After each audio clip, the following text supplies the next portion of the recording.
screen share. Here, I'm gonna delete it. Remove. Yeah. Oh shit! Oh no! Everybody- Oh no! We're everybody saw live! that. Oh shit!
All right, everyone. You have made it.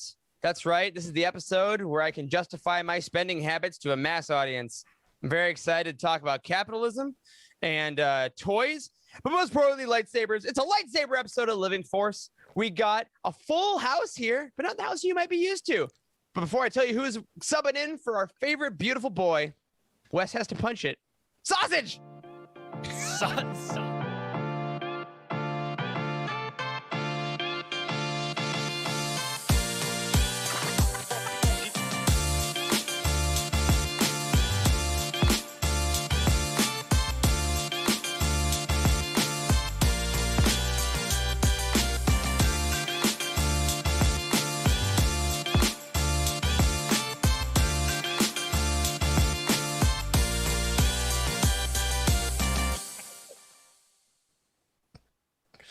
What is up, everyone? Welcome into the Living Force, a Utini Podcast Network production.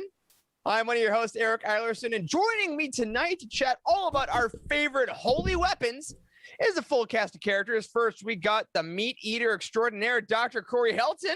I'm all right. I'm all right. I got my Porkins shirt, baby. I'm so happy about this shirt. God, repping the star of the 5th episode of the Living Force way back when, Porkins himself. Porkins himself. I never thought I would have a shirt that has Porkins on it, but here we are. Here we are. It's 2021. It's a new world, but it's also a new world because we have the glorious sausage building face of Wes Jenkins. Hey, that's me. Yes, Eric. So in case nobody knows, and I'm sure you don't, I spent from about 4 p.m. yesterday to about 12:30 a.m. stuffing sausages yesterday, so that my dear meat has been in my freezer for about 3 months, and I decided that yesterday was the day. So I have 70 pounds of meat available for consumption for the next year, and I'm super excited. So about what, it. like 2 weeks worth? Yeah. Pretty much. We do have 2 weeks worth of meat over at the house of our guest, Andrew Bell. Welcome. So, long time listener, first time caller. I have a question for Eric. Do you think Dak Prescott is going to be ready for the season opener? I'll hang up. Oh God, I 100% believe Dak Prescott will be ready. If you notice the interview he did this week on a Dallas radio station, he said he could go right now. He says the knee's fine. Thank you for asking. The ankle's fine. Knee is also great. Everything's fine on Dak Prescott. I hope and must say to myself 3 times every morning in the mirror. Sports. Anyway, hi everyone. We're here tonight with these fine fellas. We're going to chat about lightsabers, but before we do, a couple things. Last week we had our dark side draft.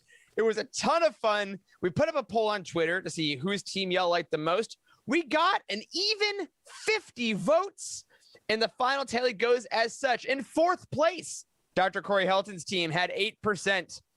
In 3rd place, Dr. Charles Hankel had 22%.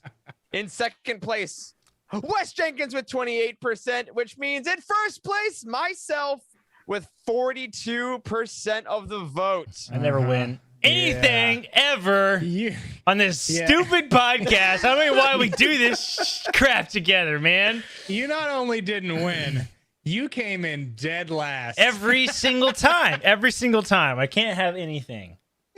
Well, it's kind of like a running joke, I guess.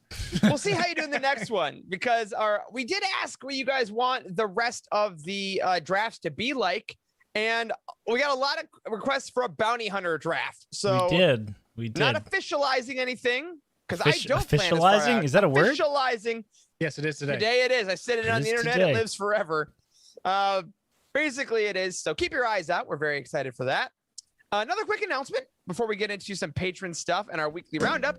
Today, around the Twitter sphere, was the second annual Make Solo 2 Happen Day. So we just want to throw our official Living Force Utini support behind that movement, because, Solo is great. It's just a fantastic movie.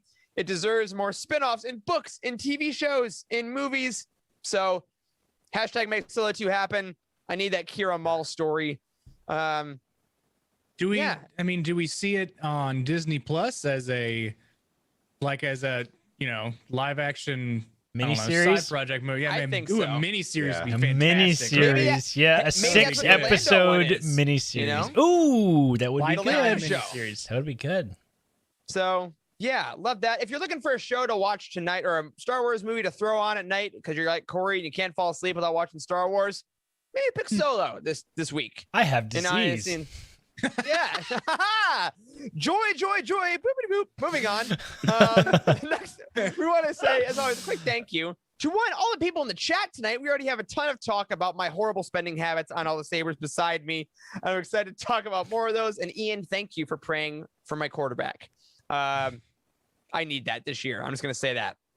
But I wanted to say also thank you to our glorious patrons, and remind everyone that we are $10 away at present from our next Patreon goal, which is a drunk trivia night with the hosts of this very podcast. So if that sounds like something you're into, head over to utini.com/Patreon or patreon.com/utini. Give Check us out money. Yeah, check out all the extra stuff we got, including early access to our shows like Star Wars Archives and Calf Faves, and of course exclusive access to things like The Ghost Crew, which is the Rebels podcast Charlie and I do that just finished up season 2 this Wednesday. So check that out.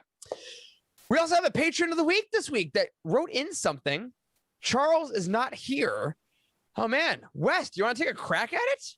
Ooh, I can take a crack at it. Do it, Hopefully I don't sausage man. mumble my way through here. Hey guys, thanks for selecting me as patron of the week. Who's the patron of the week, bro?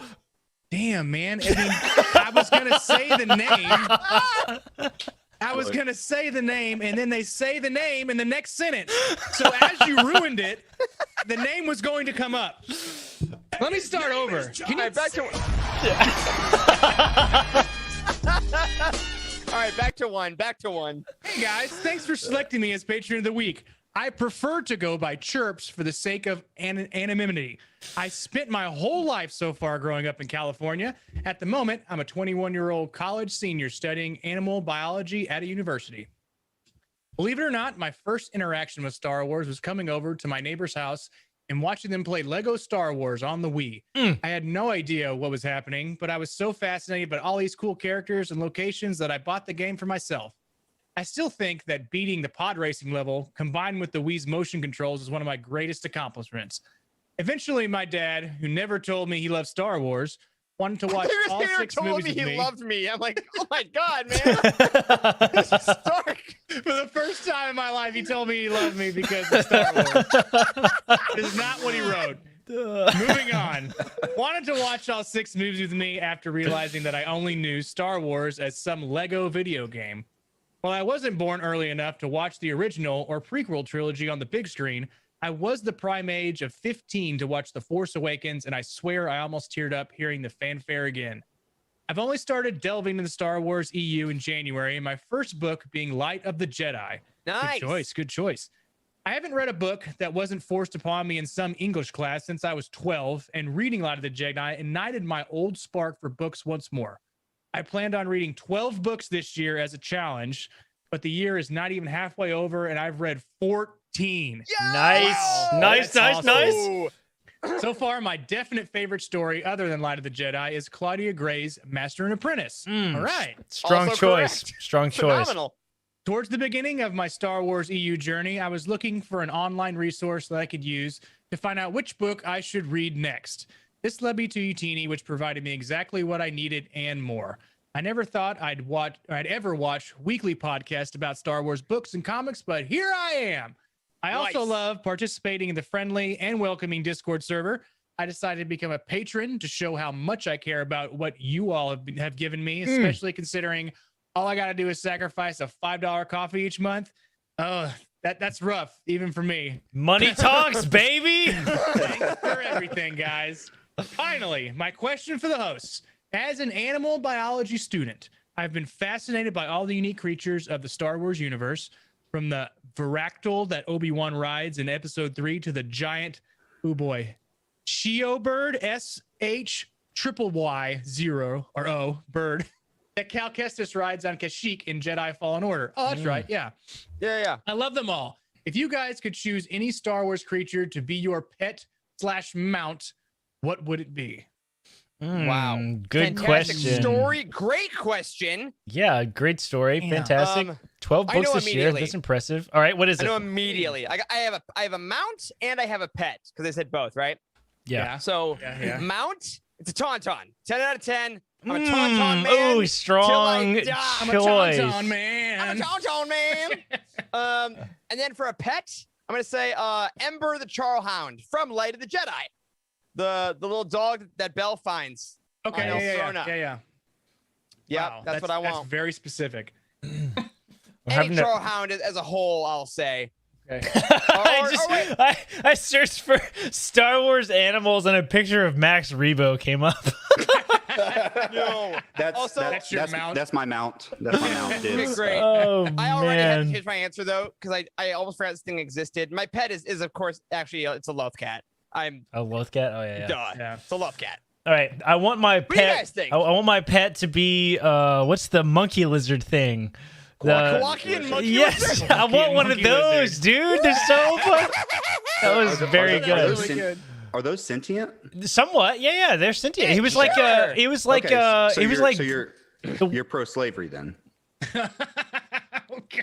All right, listen. If you want That a guy sentient was. being as a pet. That guy was Jabba's. Jabba's. He was Jabba's court jester. That's like the canon thing, man. Oh, okay. All right. Oh, we just got a new patron. There we go. Ian Cooley just pledged $10. We're at the goal. Thanks, man. Wow.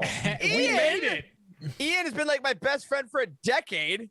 Oh yeah. Oh man. I talked to. Thanks, I think that's. Do you know lots of Ians? Or there's one Ian. I have two Ians who are two Okay. of my very best friends. Hilarious. Okay, all right, that's funny because I thought there might be two Ians because one of the Ians I've talked to because I mailed him a graphic novel a long time ago and back Yeah, when we were this doing was book this Ian. boxes. Is that this Ian? Yeah, Hey that's Ian. this Ian. I'm sorry your graphic novel sucked, but you're one of the only customers I ever talked to on the phone, so you know that's that. Interesting. All right, mounts. Okay. So what about mounts? Andrew, Wes, what do you got? What are you bringing to the table? Well, I'm only gonna do my pet, and my pet that I choose, not so much a creature as it is a mouse droid. So I can have a Ooh, mouse. good choice. Yeah. Droids, Around, dang it, yeah. you cheated. You don't have to feed them or any of that. You can just look. The battery runs out. You can just forget about it. I love the It's in there. sounds. I love the sounds that they make. Yeah. Little Yeah. chirpy noises. They are Fantastic. so afraid of everything I too. know. Like, especially in Last Jedi when we were watching it the other night, the one in the Snoke ship Mhm. when they're sneaking around. It's like Yeah. It's- just like that. Andrew, bring us home, man. Well, so you already took mine, but you said it was a pet. I'm going a different direction. I want the Lothcat as a mount. I want 10 of them, and I want them to treat them like sled dogs. You know, like I want to tie them together and just be like, "Hiya!" Take me across the Lothal. Oh my God! Then you can just say, "Follow the white Lothcat." exactly. Yeah. Him in the front.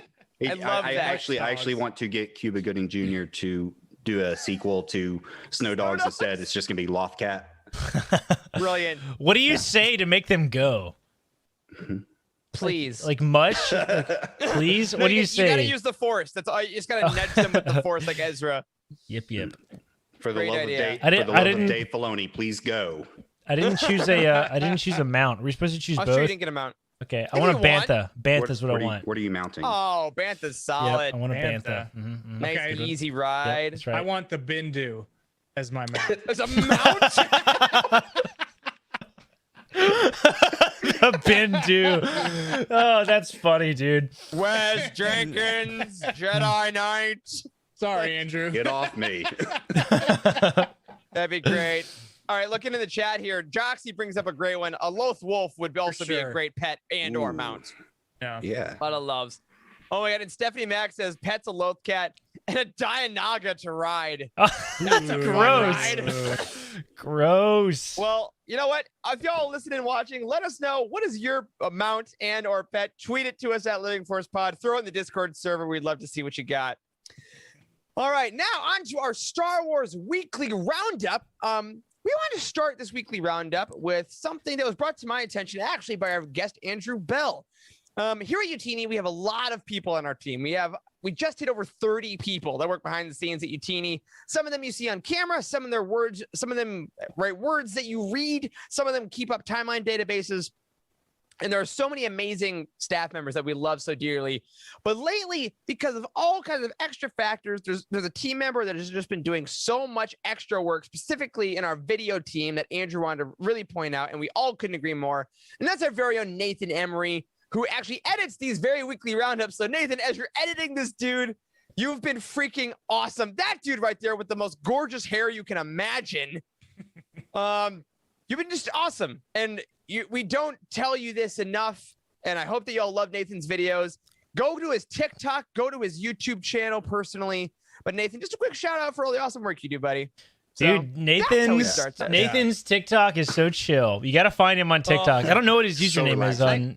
I don't know what it is on TikTok, but he just narrates life in this really chill voice. And he shows off his Star Wars toys. So good. See, it's beautiful. When I asked Eric to do the shout out, I wasn't actually expecting to be on the show. But as of 3 hours ago, that changed. So, so I actually have a chance to shout out Nathan. Great work. That goes for the entire video team. I know I'm partial, but I don't want to. Obviously, I want to single Nathan out, but also I want to shout out the rest of the video team too. Emma, Jake, everybody else. It's great work. So yeah, astonishing stuff. Love you all. Now back to me, Wes, because we have another thing to talk about in our Star Wars Weekly Roundup. And that is our first reference guide review in quite a while, because our friends over at DK were kind enough to send over the Clone Wars Character Encyclopedia. Oh, cool. Which is super updated, as in all the way through season 7 and the beginning, well, not the beginning of the Bad Batch arc, but the Bad Batch characters. So this guy, it's a paperback book, right? Nice and flimsy, but pretty cool cover here. Has all the season 7 designs, Ahsoka in her new outfit, Anakin with the long hair. And this is just honestly a really freaking awesomely put together guide, as they all are. I want to show you here. This is how this thing looks. Oh, cool. It gives you character guides for all your mains that are like this. So Anakin, obviously, chosen one. Ever heard of it? Are they all color coded like that? A lot of them are. Yeah, they all have individual colors. And the mains like Anakin, Obi-Wan, Ahsoka get double page spreads that give you a brief bio. It gives you a timeline with BBYs and stuff. Oh, cool. Their actual exploits. That would be useful for Trevor with the timeline. That's really cool. It's Trevor. You need this book. You were born to have this book. But once you get past those, you also get people like all the little Padawans. Oh, each neat. Get their little thing. Like if you were in a frame of a Clone Wars episode, you're basically in this. Like there's so many. To have all the clones, I'm assuming, right? Look at that. I was just about to say my favorite thing about it. Every clone that has a name. Sick. Which for your trivia folks, I mean, like our friend Laura from Force Toast, Alex Damon, I guarantee you has this thing. Because it is like, okay, when you go to trivia and they show you a picture of Jet or Appo, what were they? It's all in here. It's really freaking beautiful. Emma just put in the chat. She loved this particular book, read it cover to cover, and it threw her back to one of her first Star Wars books from the Scholastic Book Fair, which was the OG version of this very encyclopedia. Nice. On the back, it tells you more than 350 Clone Wars characters. So if you can think of them, they're probably in here. And I want to show, so all the way up to our freaking Bad Batch guys all get their own little profile to promote the show and things like that. Yeah, so that page right there looks more like the OG Clone Wars Character Encyclopedia, because I got the older Clone Wars Character Encyclopedia. It's 2 years ago on our Secret Santa. From one of our pages. Oh, yeah. Right. That's funny, man. Like having it with you while you're watching the show and you're like, what is that? And then you just flip to it and see and gives you the history behind it is really cool. It puts an image in your mind for you not to forget. Where else can you have a double page spread with all the Huts and their different heights? Sick. Zero. Come on now. Oh man, I didn't love mention Zero. earlier. Yeah, I forgot to mention this is written by Jason Fry, Star Wars writer. He wrote the Last Jedi novelization. He's written a couple of these encyclopedias. It's, again, a solid get. If you're missing Clone Wars and loving Bad Batch, obviously, like we are, check out Bounty Hunt every weekend. It's just a great thing to realize, oh, yeah, that guy. Oh, yeah, that person. Like, if you want to remember who, like, Jabo Hood was, or, like, Morley, the Anacondan that was in the junk pile. Like, they're all in here. The art is beautiful. It's nicely color-coded. It's out now, again, from everywhere you can get it, including the Star Wars timeline over at Utini. Check it out. Love it a lot. Star Wars Clone Wars Character Encyclopedia from DK. And the link is in the description below. Look at that. Wes freaking Jenkins on top of Professional, it. man. That's right.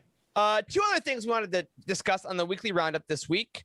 First of all, we wanted to bring to your attention, we got yet another Rising Storm excerpt from the lovely and talented Kevin Scott. Here it is over on StarWars.com. It highlights Bel Zettifar, who's on the right there of the cover. We loved him in Light of the Jedi. This shows what we can assume are like his opening moments within the novel, dealing with the fallout of Light of the Jedi. No spoilers if you haven't read it, but he goes through some intense periods at the end of that novel. So go check that out. Our very own Meg Dowell put up a write-up over at utini.com. So if you want to go to Utini and then click through there and get us those clicks, I'm not telling you have to, but I'm telling you that's an option. And then finally, for all you Living Force listeners, we've told you all that the Thrawn Ascendancy Greater Good Roundtable would start next week. However, our very own Dr. Charles Hankels was scheduled for a 24-hour shift, and live streaming Wi-Fi isn't great in the hospital. So because we can't get him on the show next week, and he runs all these roundtables so beautifully, we are pushing that a week later. So the Greater Good Roundtable will now start on June 7th and probably June 14th as a two-parter. So if you wanted to make sure you had the book read in time, you get another week to make sure you're ready for Charles's glorious prompts. And of course, if you want to buy Greater Good still, or you want to buy Rising Storm or absolutely anything, head over to utini.com, go to the book profile of the book you want, or check the new releases page, click those affiliate links, and anything you buy at Amazon during that click through, whether that be a book or a charcoal grill, we'll get a little cut of the profits. So we would really appreciate it. Help us keep going. All right. Next up, we had 2 book reviews this week. Wes, I'm going to put you in charge of these again because it's got Charles's face in the outline, but he abandoned us to stay in the chat today. So I understand. No problem. So book review number 1 is from Fern. And this person read Light of the Jedi by Charles Soule, gave them 5 stars. Everything I didn't know I needed. I say that, almost daily. I was pretty hesitant to start Light of the Jedi because my entire EU experience has been steeped with novels from the prequel/Clone War era, and I didn't want to leave it just yet. I wasn't sure if I was ready for a whole new era with completely new characters. But boy, I thought that was an acronym. Boy. I finished Light of the Jedi in 2 days. It was everything I didn't know I wanted. Light of the Jedi in 2 days. Did I finish Light of the Jedi in 2 days too? No, it was the other one. Okay. You went into the dark in 2 days. But I understand. The whole concept. I was hooked from the first page. It did take a while to remember who was who, but every single character was memorable and significant. The writing was terrific. I laughed, chuckled out loud, and audibly gasped throughout the book. Never had I had such fun reading a Star Wars book. Most of the prequel Clone Wars stuff makes me tear up or cry. So this was incredibly fun, and I will definitely be rereading it again and again. It's a great sci-fi adventure novel with the perfect dash of mystery and just the right amount of Star Wars Easter eggs that is connected to the whole Star Wars universe while still establishing itself as a whole new Star Wars era. My favorite characters were Loden Greatstorm and his Padawan, along with Elzar Mann. Nice. That's not to say the others were underdeveloped or anything, but that these 3 resonate with me, and I'm particularly excited about their specific arcs and invested in their character development. I would definitely read an anthology filled with stories of Loden and Bel, a story of Elzar or Porter or Markion or Avar, ... Honestly, I'd read one for every single one of these new characters if the Star Wars gods were to ever write anything about their lives. Ditto. In my opinion, the best thing about this novel was Charles Soule's writing, especially his description of the Force for each Jedi. The Force being a song, a sea, and Inferno, etc. was incredible. I remember us talking about that during the roundtable. Great discussion. I've never thought of the Force in this manner, and it was incredibly beautiful to read it. I wish I can forget everything and experience the beauty of the Force through Scott's writing all over again. I can't wait to read the next novel. The High Republic era is the best thing to ever come out of the Star Wars EU and non-EU besides the Clone Wars. Wow. Amazing. Great review on Light of the Jedi. Yeah. Fantastic. Also, speaking of that, if you want to show the camera on me real quick, I haven't pointed it out to our viewers. I got my Markion Rose shirt. Oh yeah, we showed those last week on Twitter or whatever. Nice. Oh nice. man, that is nice. On the good old, I paid. It looks do kind you know of anybody who does a good Markion Row impression? No, I've never. Can't say I do. No, I don't know either. Not a single one. But I'm sure one will appear at some point. Your shirt looks like it looks leather. It looks leather on the front. Just the shiny angle. It's like, oh my God, give me that Markion Row leather jacket. I'll give you so much stupid money here. Like, if Universe puts that out, I'm sunk. Oh man. All right, Andrew, we'll put you. Oh no, let me. I don't think you have the show notes for it. Oh yes, he's in there. He's in there. He's in there. I saw his little light. I'm prepared. Are you ready? We'll give you the second one. All right. This is a review of Heir to the Empire by Javier. 4 stars. Quote, "It's not perfect, but it's amazing. It's not the perfect book I was wanting, but it was really good. Thrawn is just a great character, maybe too tactically perfect, and Zahn sure knows very good the main characters. It's an absolute must for Star Wars fans." I agree. Absolute must for Star Wars fans. Absolute must. Yes, Zahn does sure know very good the main characters. Absolutely. Yeah, absolutely does. And of course, if you want your review on this show, thank you, Andrew, by the way, look up your book on utini.com in the official book profile, or complete book details is how you'll find it. Scroll down to the bottom of the book page and add your own star rating and use a review. Make it fun, or make it just really, hit us where we live. And we'll bring it up. We'll put it on the show. All right, now we are going to talk some lightsabers, but before we do, we got some brand new merch courtesy of our very own Joxy. We're going to hit you with a brand new ad. Then we're going to talk through the designs for you on audio, and then we'll talk about some lightsabers. But hit that ad. We'll see what we got.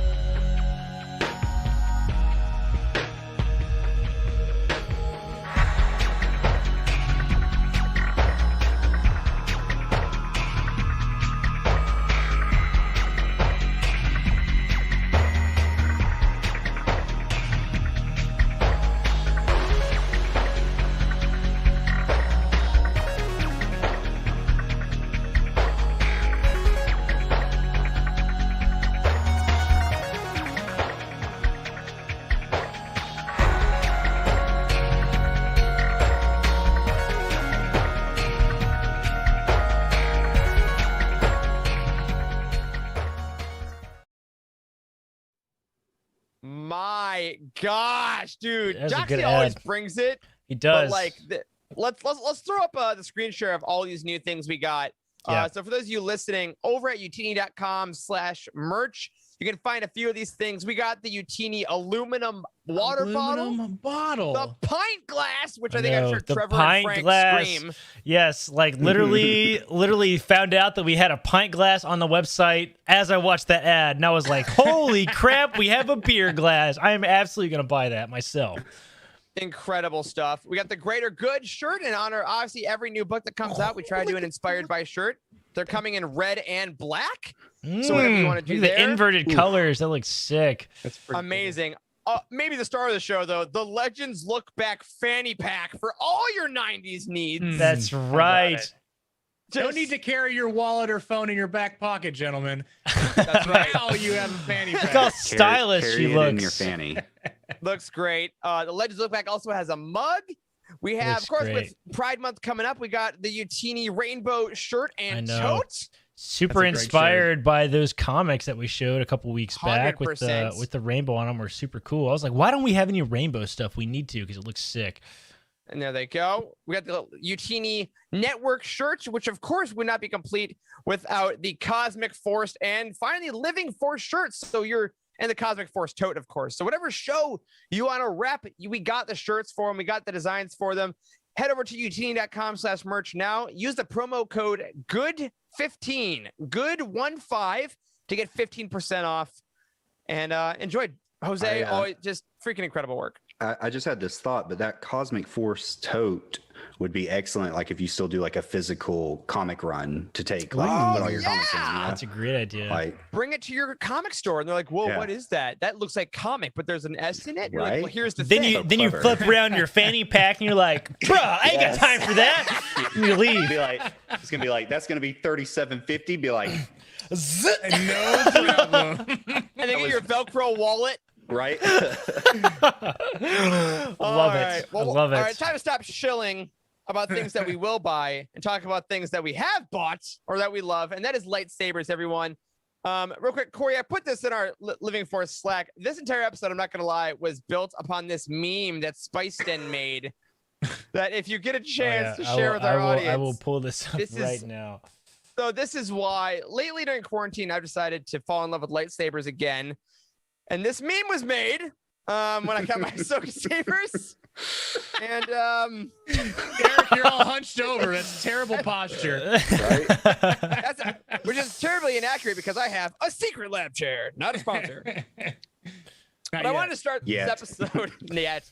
I want to ask you guys, before we talk about some of our favorite lightsaber designs over the years, just open with a question. What do you guys think is the personal purpose of a lightsaber? Like, the Jedi are lifelong pacifists, right? But the most popular symbol is this sword that can cut through literally anything. So why do you think that's so important? I mean, go ahead. Oh, go ahead, Andrew. Go ahead. I think they were originally created to make lunch meat on the go, because you can just slice raw meat and it's already cooked like in just thin slices. And then somewhere along the way, the Jedi kind of lost focus, and they were like, you know what? We could also kill people with these. That's when they lost their way. That's when they lost their way, yeah. But I think the lunch meat thing was the first. That's possible. Strong choice. I was going to say that I love that Yoda quote. I think it's Yoda that says it. He says something like, a Jedi's power is used always for defense, never for attack. And like, that's what I always think of that when I think about the lightsaber, right? It's because I mean, these things are like ultra powerful weapons. I wanted one so bad as a child. I will never forget this. Back when YouTube was like first kicking on, people started making those like fake lightsaber fights and stuff, right? Where they would animate them and everything, where it looked like they were real. And there was one, I cannot remember what the name of the video was. It's been around for ages. And it's like these two guys, and then the name of the video was just like Chuck versus Gary or something dumb like that, right? Early YouTube days, right? And they have this epic lightsaber fight in this like huge factory. And I remember specifically being in middle school, going through this like depressive phase because it's never going to happen. Like, I cannot get a lightsaber like that. It was super weird, but I like this weird memory of like, they're so cool. Disney's like, sup. Yeah. I'm starting to wonder if Corey was the original Star Wars kid. Oh my God. And then yep, that's him. There's the gift. There's the gift. There it is. Make it. What a screen grab right there. I do love that initial point though, Corey, for real. Like the Yoda saying it is always in defense, never an attack is interesting, because the lightsaber can cut through anything, but that means it should theoretically also be able to stop anything. It is a protective weapon, right? Like a lot of times we see with lightsabers, they're used to either cut open doorways, like for means of escape, or to solve problems, right? It's kind of like a tool that can do it all. It's the utility infielder. It's what it is. It's good for everything. Yes. Sports. That's exactly sports. And I've always loved the idea. Yeah, there you go. I love that the lightsaber is a thing that like all Jedis have. It immediately identifies them as Jedi to those in need, right? But it's also something that's so intensely personal. And I think over the years has only gotten more personal as canon and Legends both like kind of expanded what a lightsaber is, other than just a laser sword, you know? Yeah. I mean, the lightsaber has become such a huge symbol of the Jedi. Like, it's always a really moving moment when we have a Jedi, this sort of coming of age, and they build their first lightsaber, right? Every time we see that happen, it's always a really cool like important experience. Every time it's in a video game, it's a hugely important experience. Every time it's in a comic or a book. And I don't know, it's just something profound about building a lightsaber. The fact that they have to use the Force to assemble it is so epic. Yeah, I love that. And there's so many things like that we can find in canon about like the parts, like the emitter and the focusing crystal and all that kind of stuff, which is really cool. But I totally agree. I just get goosebumps whenever I see concept art or something of the Jedi just with their eyes closed and their hands up and all the pieces just kind of swirling around. And you just got to focus and listen to the universe until the weapon just like makes itself instantly. And then there's always a music flourish. And then the blade just ignites and it's talking about it makes me excited. Do you think that's just part of like the Jedi ceremony of, you know, coming of age and then getting their kyber crystal and then putting it all together? But it's not like that lightsaber is not going to work for somebody else, because we've seen seen it that way with Finn, right? When he lit up Anakin's lightsaber. So it's odd in a way that they go through this whole strife to put this together, and it's very unique to them. Yeah. But then someone could just take it from them and we don't. In the heart. Interesting idea. We do not see the Jedi recycle lightsabers. Nobody carries anybody else's lightsaber. Everyone builds their own. So, like, you know, theoretically, there is a lightsaber for every Jedi that's ever lived somewhere. I actually had that thought the other day because during the Attack of the Clones anniversary, it made me think of the Geonosis scene. When they just toss Obi-Wan and Anakin like these random, do they have like auxiliary lightsabers? Like whose lightsabers are they? Like like in a Jedi Starfighter, it's almost like a fire extinguisher, like in case of emergency, break glass type deal. Yeah. Well, maybe it's interesting because the High Republic has talked about this a lot in Light of the Jedi, which obviously we've already mentioned on this show. Is that Charles Soule, I remember early in the book, described like the lightsabers as tools, and some Jedi like crafted their lightsaber differently based on like fashion, and it seemed like it was a little less precious. And it does seem like, you know, when Jedi fall, maybe like their lightsabers are collected almost like dog tags, it seems, and they're like carried back to the temple, so they have like these extra lightsabers. And obviously after Order 66, they like gathered them and like melted them all down in like Imperial Square. I forgot which book or something that was in, but it's the disposal of the lightsaber and the gathering of another lightsaber, probably most notably Ahsoka in her novel when she goes to get her second pair, is always so interesting. So, you know, I just had this thought, and I think Jared was in the chat. He'll appreciate this. So I'm going to go theological here for a second, but there's a Bible verse that says the meek shall inherit the earth, and this does tie back in.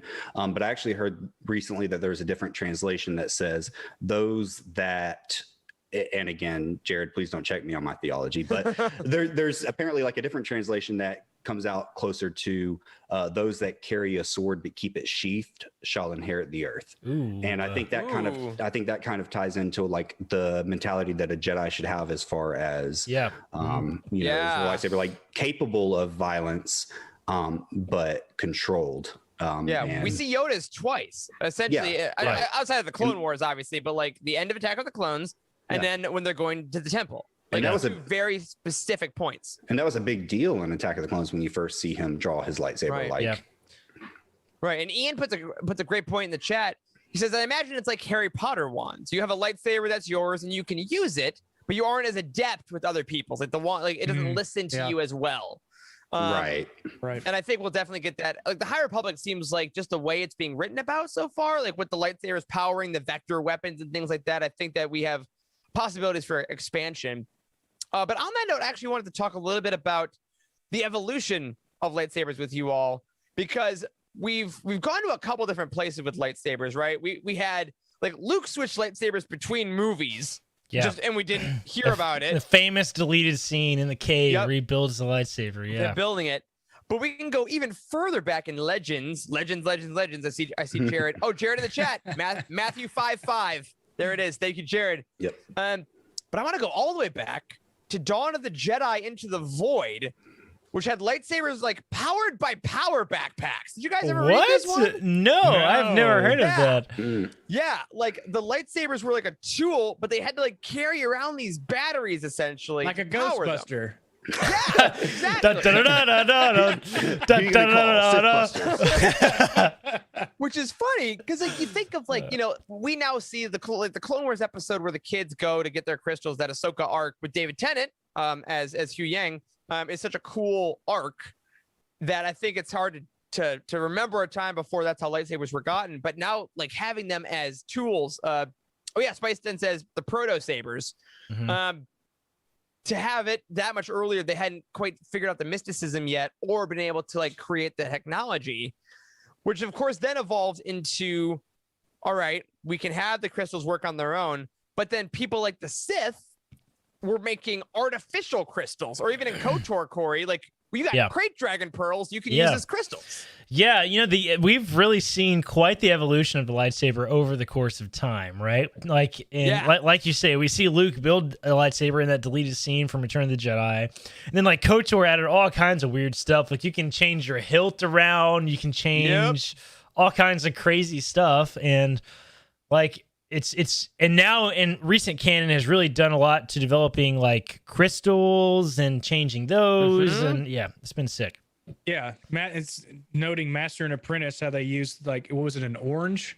Orange crystal, like fake kyber crystal. Yeah, fake kyber crystal that could still. It couldn't penetrate armor or something. I forgot what the whole premise was, but yeah, it was that was the one instance where I saw like the medium where it was an artificial crystal that they used. Yeah. And I have to say, I've been a big fan of how they have sort of pushed the boundary of lightsabers recently, right? They didn't really push them much in the prequels, right? We saw a double-bladed lightsaber for the first time in the prequels, right? Awesome. I don't really forever. I know. I don't know the answer if that showed up before that, like in comics or stuff. That's a good question, actually. It did come up in Legends Look Back or Cosmic Force talked about it. It did come up. So the double-bladed lightsaber was a thing, So, but new canon, we've seen all kinds of interesting stuff from in the Ahsoka book where she takes the lightsaber and she doesn't bleed it. What does she do to it? She turns it white. She purifies it. She heals it. She heals it. That's it. what I wanted to ask you guys about. You know, you mentioned with the bleeding of the crystal and things like the rise of Kylo Ren, knowing that's how red lightsabers are made. Like the comics have really done so much for lightsaber lore. And I wanted to ask you guys, just personally, no wrong answers here. Do you prefer, and Chad, I want to hear you as well. Also, those were the colon crystals in Master and Apprentice. How do we forget that? Colon crystals. Jared, make sure you check with your proctologist. Men over 50. Jared says the first double-bladed lightsaber was Exar Kun, early 90s, Tales of the Jedi. Thank you. Really? That's right. I missed that. He got beat by a 3-year-old. I'm just saying. I mean, who among us? Right. That's right.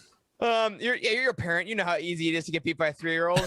Don't I ever? You might be kidding, but you're not. So I want to ask you guys just straight up though, if it's the crystals can be kind of anything and artificial crystals exist, like that's one set of lore.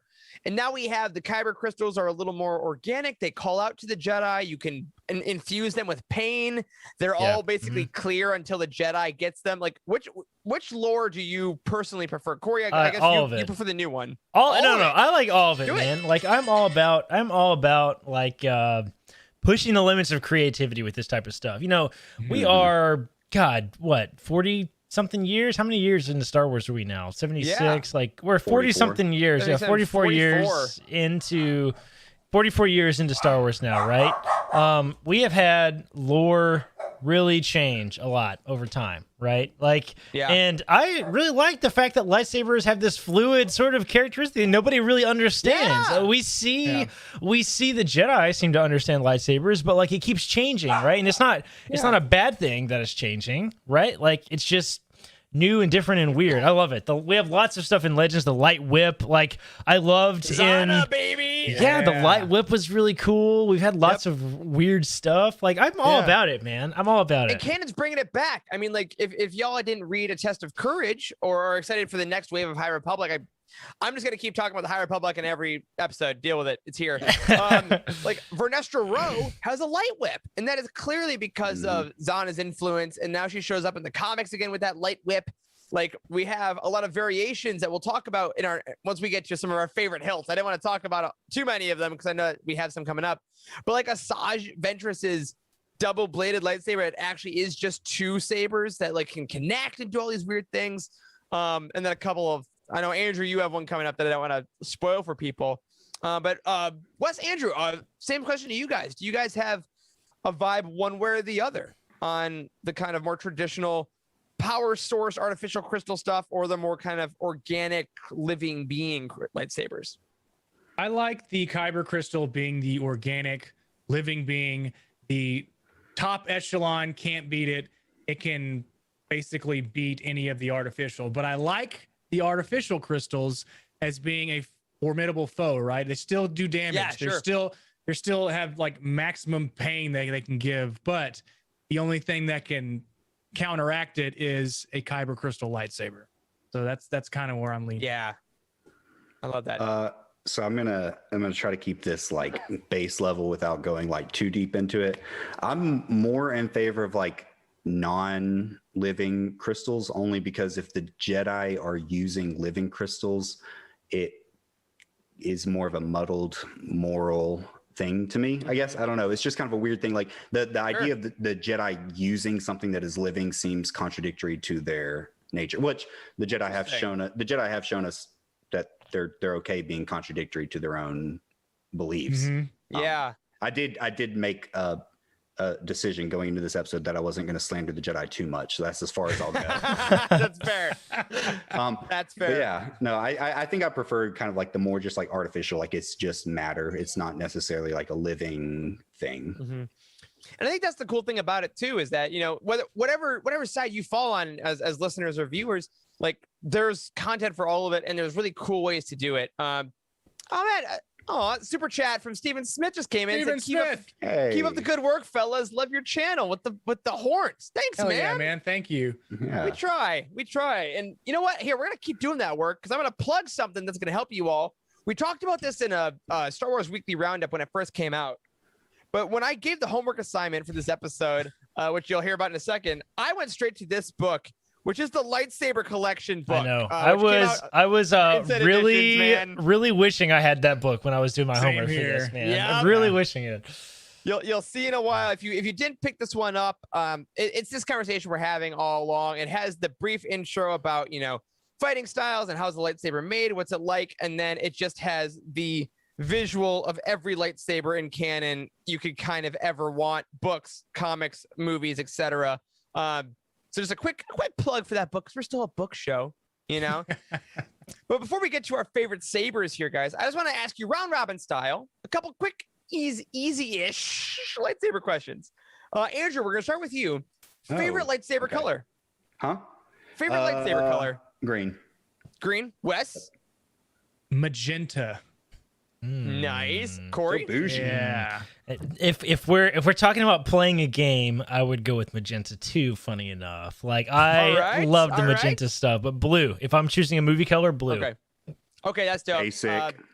Yeah, I like it. I've struggled with this myself. Mine's gold. Nice. I love the Shade of brown. gold. That is that is the most Eric answer you could have possibly had. I love it. Baby. Like Corey's like blue and Eric's like gold. Yeah. Throw your favorite colors in the chat, guys. I want to see what lightsaber colors you guys like. Okay, we got Ian has Green. Ian yellow. Yes. Stephanie Mac purple. with the Mace Windu purple. Oh yeah. Stevie green. Another yellow from Steven. Nice. I love that. Ultraviolet. They never see it coming. Oh, nice. Green from Blind Fates. Silver, isn't silver one too that I just saw in the we High see Republic? silver. The Cyan's another cool color you can put in the KOTOR games. Yeah. The ultraviolet would also be a little bit dangerous, because imagine you go to reattach it to your belt and you didn't realize you hadn't turned it off yet, and then actually cut your leg off. You're an amputee. Like, yeah. Well, I'll tell you what, a wicked sunburn on the inside of your thigh. Yeah. Dude, as I'm thinking about this, this gives me an idea for next year's celebration. For all of you watching, listening, who are going to be there, we are going to go to Disneyland, because I'm sure they'll have a Disney event connected, as they were going to. If you have made a saber, or you have a saber and you're at Galaxy's Edge, we got to get a Utini community saber ignited pose picture. So I'm saying it out now. We'll see you there. Next question is a little harder because I didn't ask you guys to look this up, and I frankly don't remember all of them. I want to ask you your favorite saber fighting style. Bro, Shout out real quick to our buddy Jared in the chat. Legends Look Back, episode 40, which I guessed it on, went much deeper into the forms. Do any of us, first of all, do any of you guys know any differences of forms? And if not, who is a Jedi? Who is fighting form you would like to?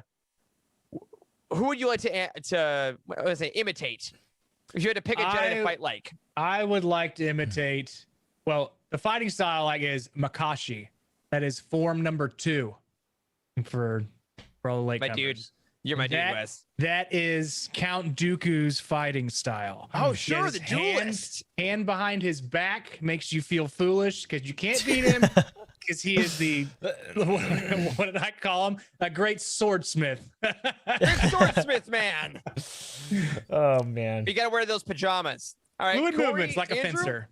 I got nothing, but luckily I have all of the knowledge of mankind at my fingertips. I'm sitting in front of a computer, right? Give it a goog. That's right.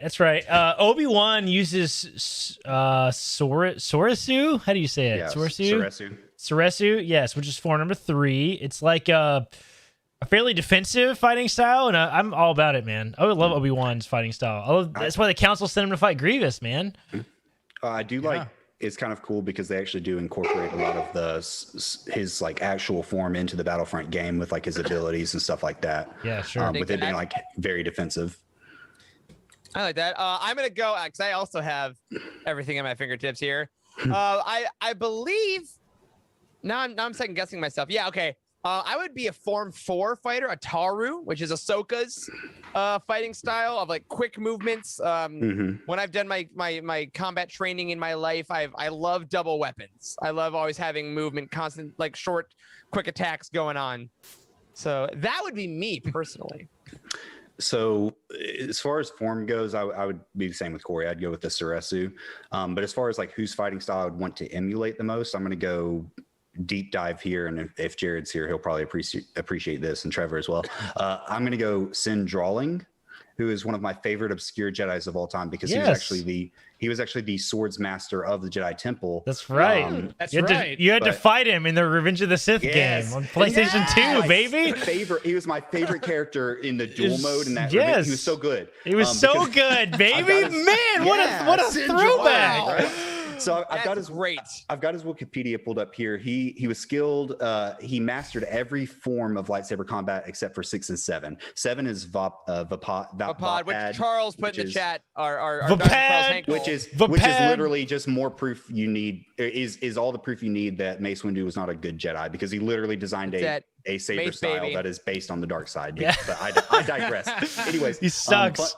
That's a fun fact about saber hilt, though. A fun fact about Sin Drawling was the actor who played him as like an extra in the movie was the stunt coordinator for the movie. And so it was kind of cool, like it was, I don't know, kind of meta that the stunt coordinator got to actually be the saber master. I love it. Love it. You know what? Hey, and honestly, that's as cool as we're gonna freaking get on lightsabers. That's an amazing fact.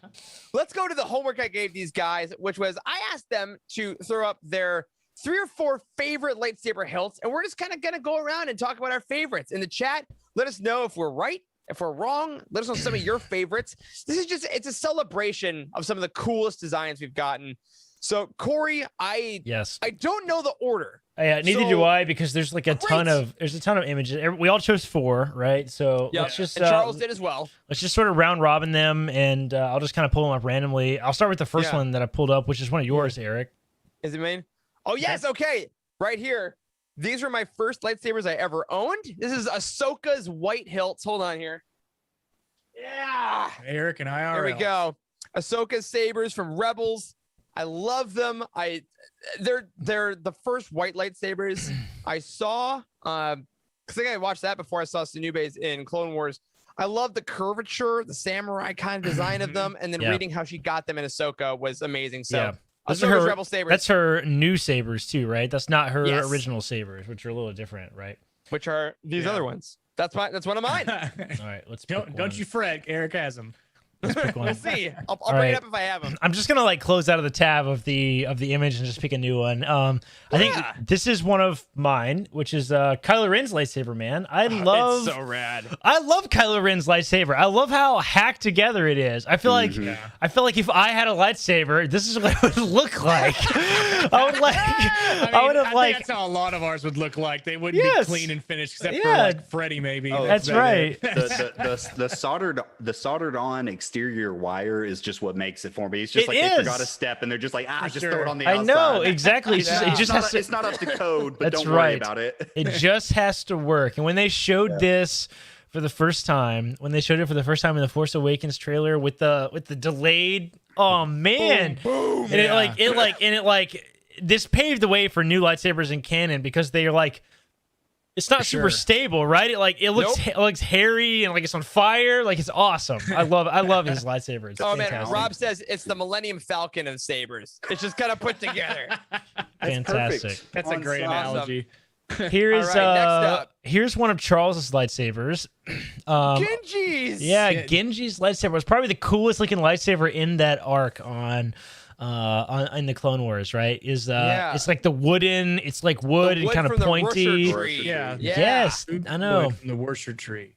So Charles, you're not here, but good pick. Yeah, strong pick. I don't have that one. Yeah, it looks like it has There's another one. This is another one of Charles's. It looks like this is Obi-Wan's third lightsaber. What? No. Right? Like, yes. It's just one of Obi-Wan's, yeah. Yes, this is Obi-Wan's third lightsaber. That was Luke's Return of the Jedi. No. I have Luke's lightsaber as one of my choices. This is Obi-Wan's third lightsaber. While we're on Obi-Wan's, I do want to just point out, everybody take special notice of the bottom of the hilt, the design there. Anyways, continue. This, like the little knob down there. Yeah. Why? Just so the because top it ties into one of my picks. Okay. The top of the hilt looks like a shower, like the shower head. It totally does. It does like a shower head. So this is another one of Charles's picks. Funny enough, I was really mad that Charles beat me to it. In fact, I stopped everything as soon as Charles put his picks in. I stopped everything to put my picks in because I'm like, I don't want anybody to get any more of my picks. Obi-Wan's lightsaber is my favorite lightsaber of all time. I don't know why. I just love the sort of minimalistic design of the top. I had when I was in college, I was that dweeb that had the lightsaber umbrella. Yes! And I have Obi-Wan's. I know, dude. I have Obi-Wan's lightsaber umbrella. I still have it. It stays in my car all the time. Wow. I have a slot for it, and that's what it was. That's how I know this is Obi-Wan's lightsaber. Is I had the umbrella. You're right. Because Charles says in all caps in the chat, that's because Luke based his lightsaber he built on Obi-Wan's, which we'll touch. So speaking of which, let's talk about that one now. I went and found it. This is one of my choices. Another one of my favorite lightsabers is Luke's lightsaber from Return of the Jedi. Now it looks very similar to Obi-Wan's lightsaber. Absolutely inspired. Don't you have a? Let me see yours, Eric. You have it in person, right? I do, right here. Yes. This was my Christmas present that really put me down the dark path this year. I was like. How much of that do you think was just George Lucas being a cheap ass and he's just like, slap some paint on that old prop and get it in? Quite a lot. The beauty of Star Wars, isn't it? Absolutely. It's like poetry, it rhymes, which is code for I'm cheap as hell. Another one of my favorite lightsabers. All right, so let me pull this one up. I don't know whose this is. Whose is this one? This is Leia's lightsaber. I chose that one. That's my second favorite. I'm so glad you did. Leia's saber, when we first saw it, in The Rise of Skywalker, I guess, has that rose gold throughout. Yes, it's so good. Awesome. And then the blue igniter button. It's beautiful looking saber. Yeah. This is the one that went on the limited edition box that I got, but also is being sold at Galaxy's Edge now. This was. I didn't know you had that one.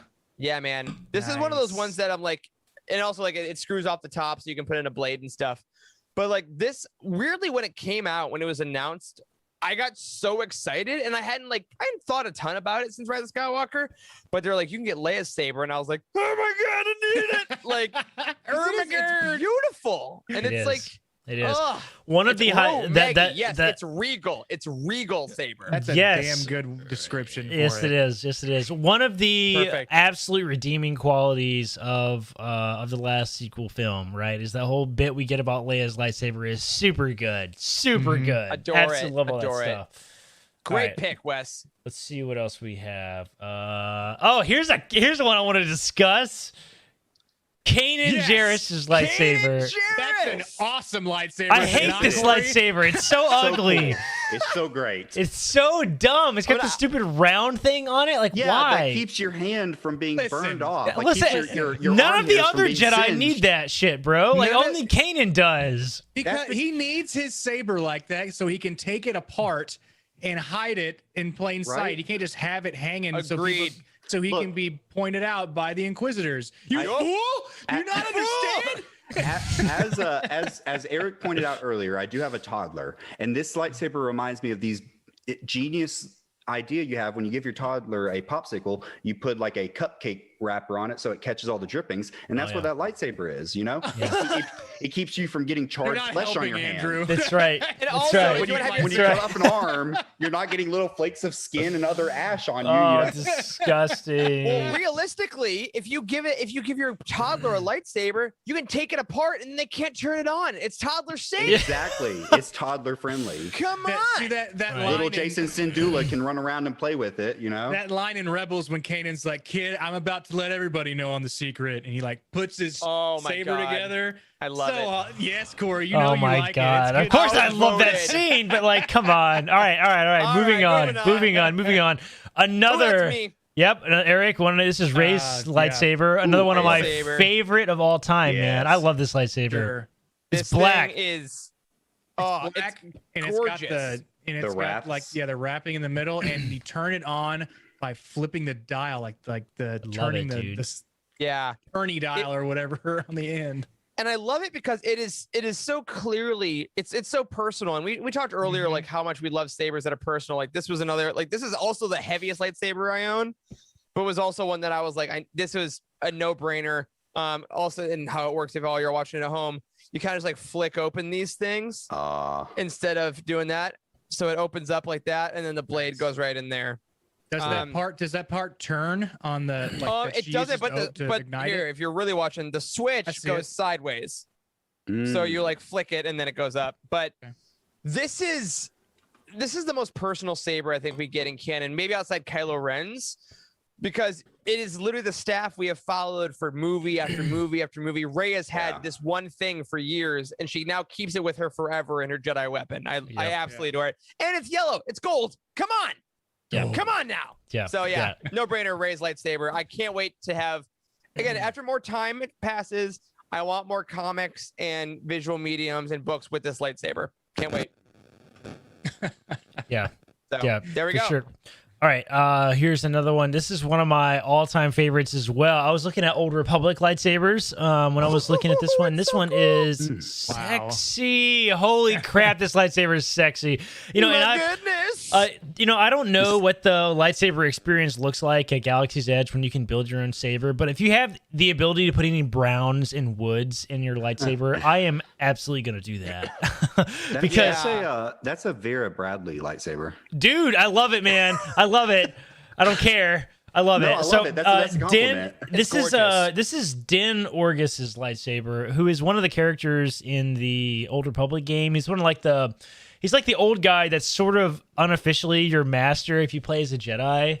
I thought it was one of the ones from the trailers, but it's actually not one of the ones from the trailers. I had to look it up, but like I love this lightsaber. It's ornate. Like it looks like it would be on a cover of one of the High Republic books. Like, Looks absolutely. antique-ish. I love it. Yeah. It's like kind of it'll break if you steampunkish. drop it. Yeah, for sure. And still a little bit of that like regality we talked about with Leia. It's like it's still clearly like it's funny because you get the ones in the Republic era that are a little more like clearly Luke built this in a cave and it's like a little more like rustic. Right. And these ones are like there's inlays of gold and wood and it's like really regal. So I dig those a lot. Is better than that one. Yeah. For sure. Shut up. Wow. All right. there Here we it go. is. Here we go. Speaking of dumb lightsabers, here you go. Wow. This is my absolute favorite of all the lightsabers. This is Count Dooku's curved hilt lightsaber. That Or is for his pleasure. there. You go. Right. Oh We're gonna get man. more bad apple podcast reviews out now. of all the sabers, this sorry. was the first one that I noticed that of the curved hilt. Yeah, So right. when he first duels with it and Attack of the Clones, right? Yeah. And he Asajj has is it- very much based on right, it. Yeah. and like the because it's a Sith saber as well. But yeah, the Yeah. curved hilt kind of, and then the chrome. Look how pretty the chrome is on it. I know. Don't just Yeah. take it And look, down right away. and look, Corey. Let look, it people has look at it has a bottle opener too. Look right there on the end. You can just That's open your right. beer right as you got to use it. yeah. You use it as I like a love Dooku's, shoehorn man. to get your boots off. Yeah, It's got all kinds of things you for put the it. blade away and then you shank them in the abdomen with it. That's what you do. Yeah. Of course, Jose in the chat makes a great point. What makes one of the great all-time Star Yeah. Wars Easter eggs? It's kind of like it's kind of like when Aragorn kicking the helmet. yeah, it's literally Aragorn kicking the helmet, but in Star Wars, it was curved because of Christopher Lee's arthritis. And It's true. I read this. I read this comment as an in-universe comment, like Count Dooku had arthritis. Which makes sense. It's just like it was curved because of his arthritis. That's Right. hilarious. That's hilarious. Doesn't make Rob it any makes a less good point. deadly. that is definitely a rich dude's lightsaber. Oh, yeah. Like, Oh, yeah. no Oh, yeah. question. Sure, dude. Oh yeah, for All right, sure. what do we got next? Let's get right. a little less gaunty. Another classic Darth Vader's Oh, yeah. lightsaber. Darth Vader's saber. So that was my runner-up that I chose. And it's eerily similar to Luke's or to Anakin's saber. That is The Skywalker turns saber. into Luke's saber. Yeah. So just looks like the only thing that really changed on it was the top. So Corey, what are you doing? I don't know what's going on there. Corey just had a lightsaber duel This is in the his only. room. This is the only lightsaber I have. Here we go. What do we got?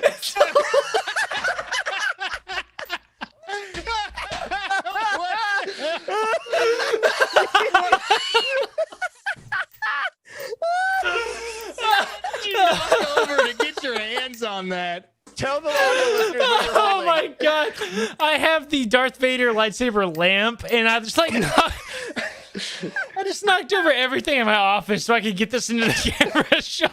I knocked one of the posters off the wall.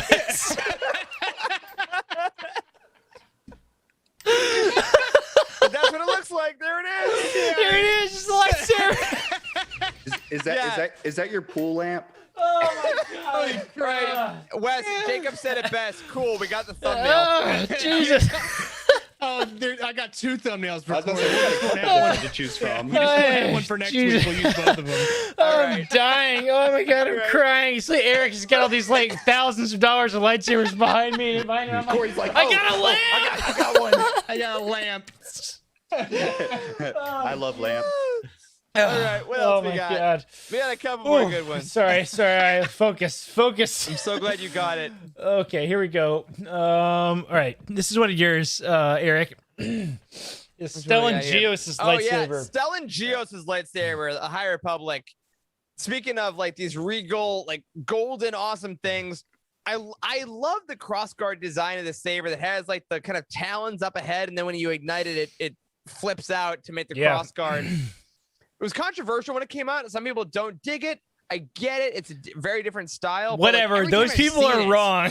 This is It's an awesome lightsaber. It's so cool. It's so cool. And listen, when you're doing your community service, you can use it to pick up the trash on the side of the There you go. All of these are so useful. Yeah. Otherwise, Oh, but I'll be man. honest, man. Like these High Republic lightsabers, you know how at Galaxy's Edge, when you go to build your own. So I've heard, like, I've tried to look at as little as possible so I can just get the whole thing. Yeah. But you can get like basically the current Jedi, the Sith, the nature, and then there was like these older golden things that are now totally like the High Republic parts. Like everything we get about High Republic sabers just looks so freaking awesome. Yeah. And I just Yeah, I love, but agree. Stellan's is probably highest above, and it is in the lightsaber collection book, which is why I thought of it. So I love my boy Stellan Geos coming in the Rising Storm next month. That's right. All right, the last let's see, the last three. Well, I have one left. The last one I have left is Sidious's lightsaber. Sidious! It's pretty fun, which everyone had to point out some awkward crap about Don't the you end. even. Don't you even. I'm not not bringing up any of that crap. But this is a weird looking lightsaber. It's got this button on the bottom. What is this for? Is this do something? Is this activated or something? I don't even know. Tell us. Don't What ask. do you think it does? Do not I don't know. ask. It's- know what answer you're gonna get. It Does he just like is. slam it against his leg to turn it on to be like, ka-chow! It probably Like- does turn something on. I mean, it is a mystery. It is absolutely a mystery. Nobody knows what this button does. It's a mystery. It's hard to find sometimes. All right. Anyway, it's a fantastic lightsaber. Absolutely fantastic lightsaber. One of my favorites. All right, moving on to some of the other weird lightsabers that we have. We got some weird ones. We have a couple of weird ones here. Here's the dark saber. Oh man. Yeah, This I is do. probably one of the this- most unique, right? I pulled Yeah, this this is picture off. my This is pick. the Black Series version, which looks a little more realistic. Do you have this one, Eric? Do you own it? I'm desperately trying to. I'm currently really like. It's hard to get at Galaxy's Edge. They just released it. But I mean, this is maybe the saber that has the most storied history. I mean, it shows up Clone Wars, Rebels, Mandalorian. Like, this is the dark saber. Obviously, you're listening. You don't know. You know. Come on, you're listening to this podcast. You know what the dark saber is. It's just such an epically cool, unique design. Like the listening is different. Like the sound it makes is so unique. The crackling blade is so cool. And I love the fact that it's like the combination of these eternal enemies of the Mandalorians and the Jedi, you know? Yeah, totally. And I love how it has somehow made it through like four different shows now in different pieces of Star Wars media. And of course, we'd be remiss if we didn't shout out Meg Dowell and our team, who I believe has to own the real Darksaber at some point. I think she will literally fight someone. She will rule Mandalore before it's all is said and done. Yeah. So we saw it in Clone Wars, Rebels, The Mandalorian, and I think that's it right now. that's it. Okay. Yeah. All right. We But it also, is so cool. Andrew, I pulled your lightsabers too here. Sorry, I We missed didn't have them. Andrews. We got 4 new ones. I missed them in the chat. Here we go. 4 new ones. We'll both do these pretty quickly. Revan's lightsabers. Yeah, Lightsabers. I like the symbolism between the light and the dark. You got the top one that is more light side, kind of a clean polish Yes. look. The bottom one is a little bit darker. I've always thought that Revan's dark saber, which I think is that the red one? One's red, one's purple. Probably the black one Yeah. is red. I think so. The black one, it looks so uncomfortable to hold. Like it looks like I was it. about to say that. I think You know what, Corey? It It's not does. great to hold. It's a little bit, oh, do you have it? Yeah. Oh, let me see. All right, there you go. Like, All right, 'cause ouch. it's Like, like- how do you hold that Oh crap, dude? yeah. aesthetically, it does favor the Star Forge, if I'm not mistaken. From Oh, it Cody. does. It does kind of look like this. Oh, it opens up too. Oh, nice. Oh, What is that for? And then More- you can take this. It's like the thing that Loki gets the guy. I was about to say that. Oh my god, that is such a Just disgusting another scene. thumbnail for you. Yeah, there you go. Yeah, All Revan, right. great. Love You that. also, let's see, where's my button here? You also have Jaina's lightsaber. Legends. That's right. What is this? What is this card from? I think it's from some card game, like some like Good call. yeah, right. Yeah. some like tabletop game, I think. Yeah, it looks good. It has a very minimalist sort of classic. Yeah, very basic. I like Yeah, it. not a good choice. Go ahead.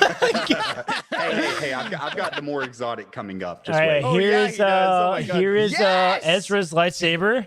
I gotta The throw first that one. Which one. Super I have to unique. say, originally I hated until I saw like real versions of it, like lifelike looking versions of it. Now it looks pretty cool. It is so stupid, and I love it. Yeah. Well, Yeah, it's very like- unique. It's the first one we've seen like that, right? Yes. So- The only stupid part about it is that it only shoots stuns. It doesn't shoot. Right. It doesn't shoot real blaster bolts because he's a child don't and it's a kill. Disney show, right? Yeah, So but he literally has a limb-severing weapon at his disposal. He's like, "I'm gonna stun you, and then I'm gonna stab you. I Like, know, yeah.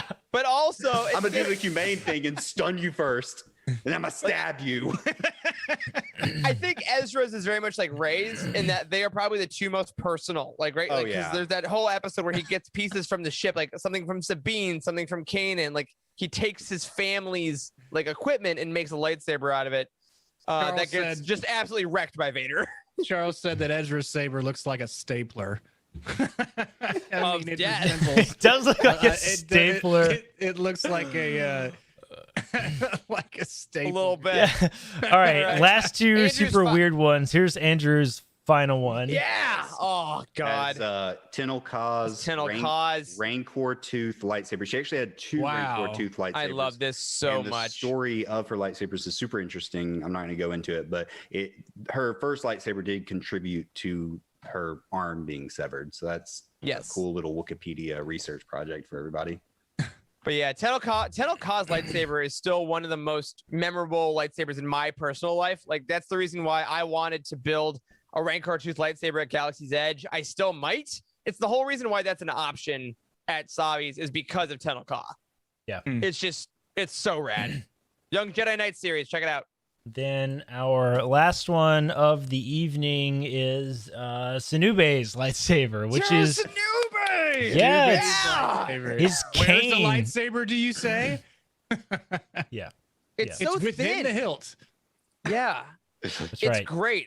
Don't accidentally push the button. I was about to say it's all fun and games until his arthritis kicks up, and then you got holes all over the Jedi's floor. You know? Yeah, for those of you that don't remember, Tera Sinube is the old master in the library in the archives on the episode where Ahsoka gets punished and has to basically do like library duty. And he's the guy that's walking around with his cane. And then they do it a mystery. But then he has this awesome, brilliant white lightsaber.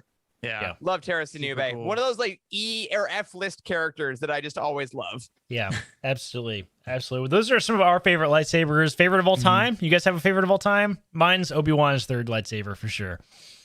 Ooh. Mine's Count Dooku's arthritis-ridden curved hilt.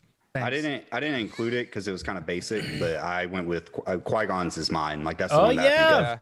It's a beautiful. I didn't include it in mine. Like my gut, honestly, it's Luke Return of the Jedi. I think it's that one, or honestly, depending on how time works out, Rey's is very quickly rising. Yeah. Yeah, Rey's is up there for me too, man. The really only like Rey. the only disadvantage is like we never got to see her use it, right? For real. Yeah. Like, I really wish we would have gotten to see her use it. Like that. Battlefront 2. Yep, missed opportunity, man. Yeah, I love her yellow lightsaber. So cool. Oh yeah, and one in the chat that's been brought up a couple times that we haven't mentioned yet this episode as we wrap up here. Cal Kestis' lightsaber, but like the all of them, the canon one. All of them. But the canon one, that was his master's. It's coming to Galaxy's Edge this fall. That's a huge one, of course. Let's see, Darth Maul, iconic for all the reasons we talked about. Yep. I do have a lightsaber of my own. I have Yoda's lightsaber. Yeah. You do? Yeah, I have Yoda's lightsaber. I also have Yoda's hand attached to Yoda's lightsaber. What the hell, Wes? You fools keep buying lightsabers, but I also have an appendage attached to mine. So, what the F is that? Why do you have that? On this show? a friend of mine bought this for me as she was going through the toy aisle, I'm sure, and it attaches to your wall. And it just sticks out there with Yoda just holding the lightsaber. Unbelievable. I absolutely love that. Having a severed hand attached to a lightsaber is the most Star Wars shit I've ever heard. Like, it is. Absolutely. peak Star Wars. Absolutely. Here, I actually have one more that I do own and didn't put in. I almost kept in, which is the Temple Guard lightsaber. Temple Guard lightsaber. Which I love because it also makes an appearance. This is a little tease for you all.